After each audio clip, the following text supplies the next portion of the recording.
Trading is not about winning every single trade. We are, at the end of the day, in a market of probabilities, and even the best traders will take losses. And in this video, I'm going to be talking you through the losing trade that I've recently took, how it came about, and how I have really trained my brain to accept this, continue, and look for the next trade and the next profit opportunity. Okay, so how do I get myself to the level of trader that I am at right now? As you know, I've traded multi-millions, I've made the profits, and I'm here to then give back and teach you via the methods that I myself use every single day.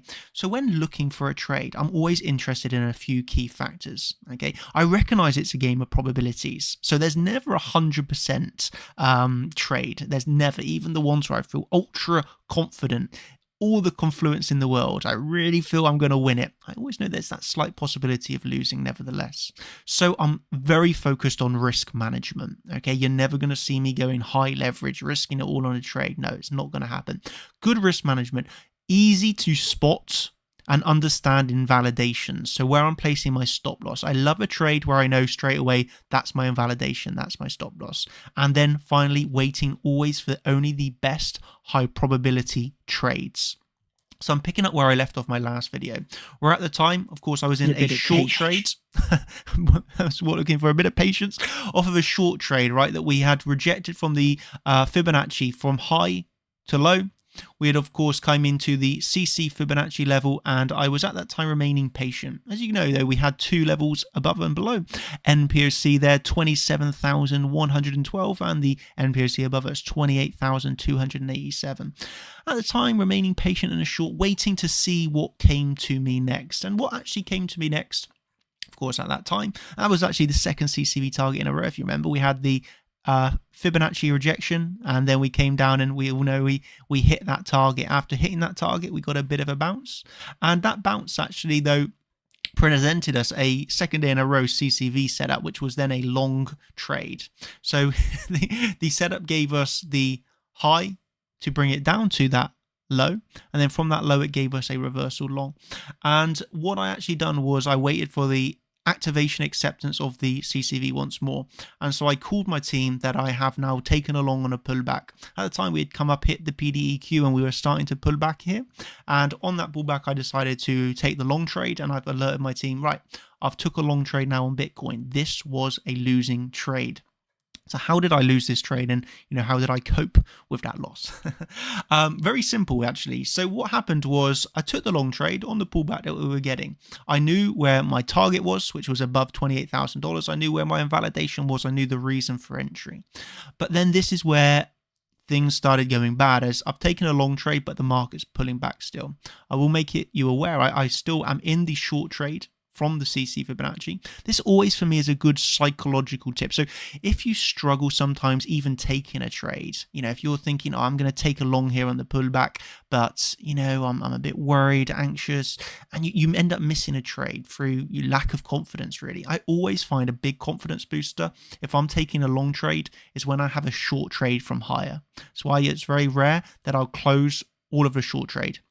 I love to hold them for a little bit of a confidence booster in myself, or just that psychological feeling of, hey, if I lose this long trade, well, at least I'm still making profits on the short. So I had that trade still open, there's no reason to close it, but I did take a long at the same time. But then this is where it started going bad. We actually then started to see, as we were getting close to New York Open, a large pullback on the stock market. So the ES pulling back heavily, and the ES pulling back was also at the same time as we were actually seeing the DXY Forex dollar rise in price. So this, of course, is also negative, because the Bitcoin follows the stock market. So the stock market's moving down, the DXY is moving up, and then Bitcoin is inversely correlated to the DXY. So we're seeing everything in our correlated markets, which would imagine having a negative effect on Bitcoin. And, it took a little bit of time, but it did, did have a negative effect, because the ES continued to drop. So, as this was starting to pull back here, I'm recognizing, if it starts to lose this low once more, this is very likely to affect Bitcoin negatively. ES did continue to drop. The ES did sorry, the ES did continue to drop. The DXY did continue to rise, which of course very likely means Bitcoin drop. And then we did see, if a little bit of time later, Bitcoin starting to get its drop too. So that for me was enough reason to get out of the Bitcoin long and wait for another setup. And where was my next level that I have on the chart? Was of course that NPOC below us. And so this is where we had actually had the activation of the long trade setup. Okay, and this was simply off of a SFP onto that naked point of control. So I want to just explain this to you all fully, because I think you can learn a lot here. And that is, of course, I had just took a Bitcoin long on the pullback. Okay, I got stopped out of that long for a loss. But then I'm presented with another new long opportunity based off a different set of criteria, okay, and a new reason to enter that long. I'm now seeing a swing failure pattern onto the NPOC. So although I have just taken a losing trade, I am not then fearful to take another long trade. Okay, a lot of people get into that situation. They lose a trade. You could see another long setup even 1 minute later, and they're fearful to take that long because they've just lost a trade. For me, that's never the case. So Bitcoin, yes, it got a big drop, and the majority of the world at that time right now are fearful. They are thinking, oh God, that's a big drop on the stock market. That's a big drop on Bitcoin. That's a big rise on the DXY. And they're hesitant. But for me, I saw that, and I've seen now, okay, I've got a new valid trade entry. I've got an entry trigger after the SFP onto the NPOC. I've got a stop loss invalidation, and my target remains above $28,000, which I do tell my team. Okay, as we scroll down, we start to see good reactions on the DXY, okay, as that starts to pull back, which of course is positive for Bitcoin. And reminding my team, as we get a bit of a bounce under the way, the target remains $28,000, which was from the original CCV setup, if you remember. So that for me was very positive and a reason to remain in that long trade. Of course, if you actually take very good notice here, you can see from this post I gave you can see there's the lower NPOC, and look at that higher NPOC. So exactly what I had already listed out for you on the YouTube video, right? NPOC, NPOC. Well, when you zoom in here on the chart, you can see that lower NPOC was a swing failure pattern of these lows onto the NPOC, and that rise that we actually rose up to was just above the higher NPOC CCV target. So that just goes to show how we can lose an original long trade, but we're given another setup opportunity, which gives another long trade, and that target was above 28k, which is a CCV target on top of the NPOC that we have above us. And then we actually go from the low of the move to the high of the move. Okay, so in this video, I just wanted to show you, first of all, how you can have two levels marked on the chart, and that then goes on to give you the exact low and exact high, which is, that's just trading. This is technical analysis. I've told you, right? Trading is a game of probabilities. There are no 100% guarantees, but you can see when you have good levels marked out, when you understand technical analysis, that's timed the exact low of the market, and that is still, even if 2 days later, timed the exact high of the market currently. And the day before that, we timed the exact high of the CCV. So we're able to understand and, recognize ahead of time potential lows, potential highs. Then it's understanding potential levels, but then having the confidence to trade them. So I see the swing failure pattern onto that NPOC. I have the confidence to go into my group and tell everyone, happy to take this long trade. If I'm telling people that, you can imagine a lot of people what they might be doing as well.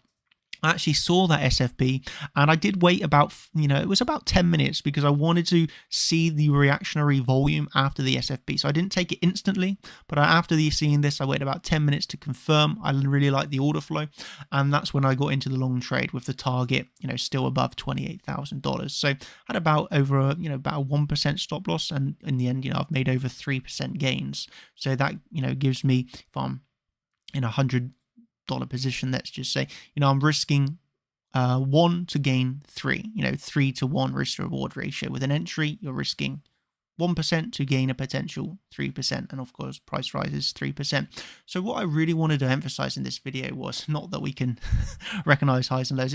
It's trading is a game of probabilities. Please stop thinking you're always going to win, or even thinking that I'm always winning. No, I am going to be taking losses. I am taking losses. Losses are a part of trading. If we succumb to our losses and that pain, then yeah, trading become a very painful spiral, and you can get very big drawdowns. But when you reach, I don't want to say success, I just want to say when you reach this level of understanding of the markets, when you reach this level of confidence in your analysis, when you start to just truly have that connection with the charts and love for the charts and true passion for what you're doing, I just find it so easy to come in here, do my technical analysis, tell my team what I'm doing, the reasons why I'm doing it, and understand, well, this can be a winning trade, this can be a losing trade.